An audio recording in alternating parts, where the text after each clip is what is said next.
गौर से देखें इन चेहरों को, इनके बीच की जिज्ञासा को। दुनिया में कहीं भी, चाहे कोई भी प्राकृतिक आपदा हो या इंसानी शरारत, ये पहुंच ही जाते हैं और घर पर कहकर आते हैं कि इंतजार ना करना।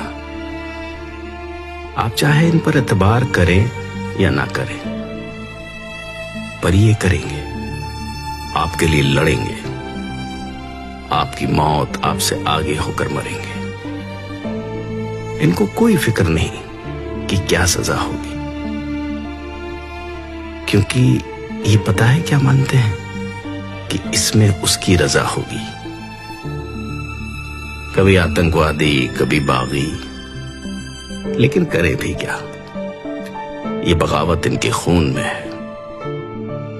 वो खून जिसने मिट्टी में गोलियां बोई थी, वो खून जो जलियांवाले बाग में दिखा था, वो खून जो सिर चढ़ा और 7 समंदर पार किताब में पिस्तौल बनकर पहुंचा, वो खून जिसने फांसी के फंदे को चूम कर गले लगाया, जिसने आरियों के नीचे भी अपने यकीन को नहीं छोड़ा। यकीन जो हंसते हुए तपती तवी पर बैठ गया, चांदनी चौक में शीश देकर चमकौर में तीरों की बारिश में भीगते हुए आकर खड़ा हुआ सरहंद की उस नींव पर, जिस पे उभरा इंसानियत का महल। आइए जरा देखें तो सही, ये जो बीते कुछ समय से सड़कों पर घूम रहे हैं, ये असल में हैं कौन? इन माताओं की इतनी कौन सी मजबूरी थी कि वो भी साथ चल पड़ी?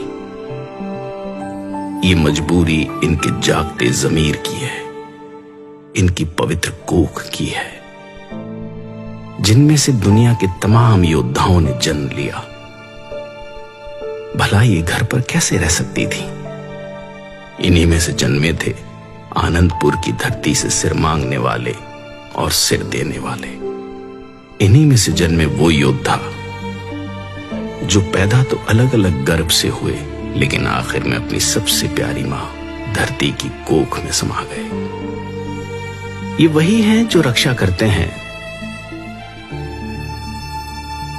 चाहे अधिकारों की हो या सरहदों की। दोनों तरफ एक ही पिता के बेटे हैं, दोनों अपने अपने फर्ज निभा रहे हैं। अगर कुछ बीच में है तो बुरी सोच की सरकारों के बैरिकेड्स। इनका इतिहास पढ़ने पर पता चलता है कि पहली बार बागी नहीं हुए। जब जब हक और सच के लिए आवाज उठाने की जरूरत पड़ी, ये सब अपनी अपनी जगह आगे आकर लड़े हैं। ये लोग जिनकी भाषा, पहरावा, त्योहार और संस्कृति तो अलग हो सकती है, लेकिन अंदर की आग एक ही है, एक अच्छे देश के निर्माण का सपना, जिनका सबसे पहला धर्म हो इंसानियत। ये वही है जो मौत को सामने देखकर हंस हंस कर जयकारे लगाते हैं।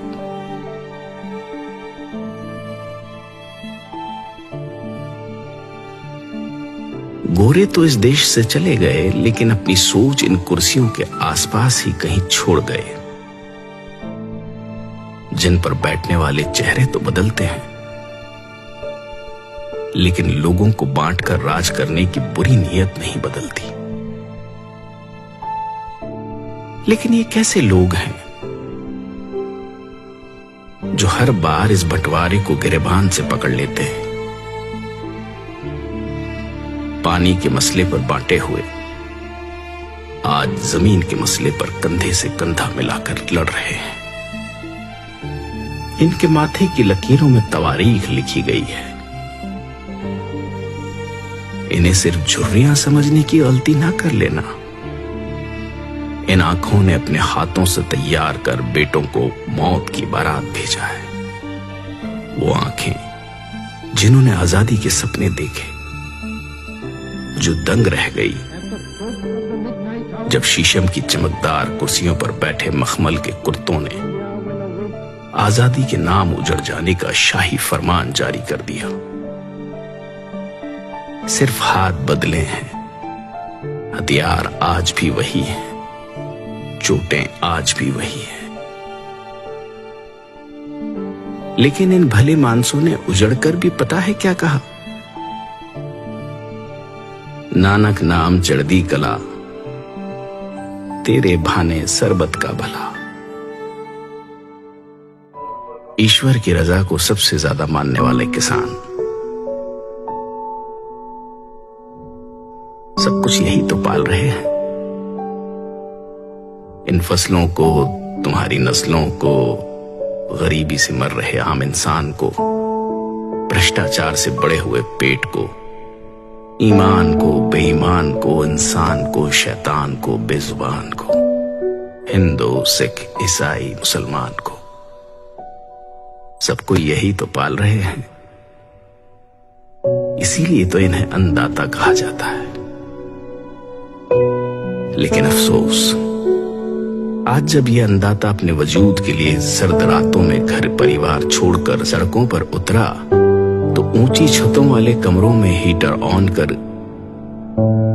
गर्म रजाई में बैठकर लोग इनको आतंकवादी कह रहे हैं।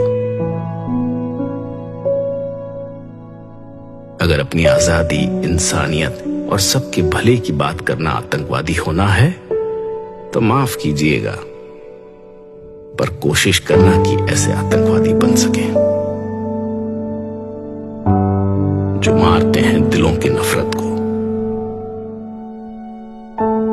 ऊंच नीच के फर्क को, गरीब और अमीर के बीच के फासले को।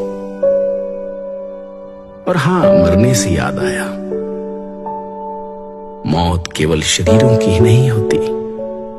शीशे के सामने खड़े होकर आंखों में आंखें डालकर देखिएगा, कहीं अंदर कुछ मरा तो नहीं हुआ।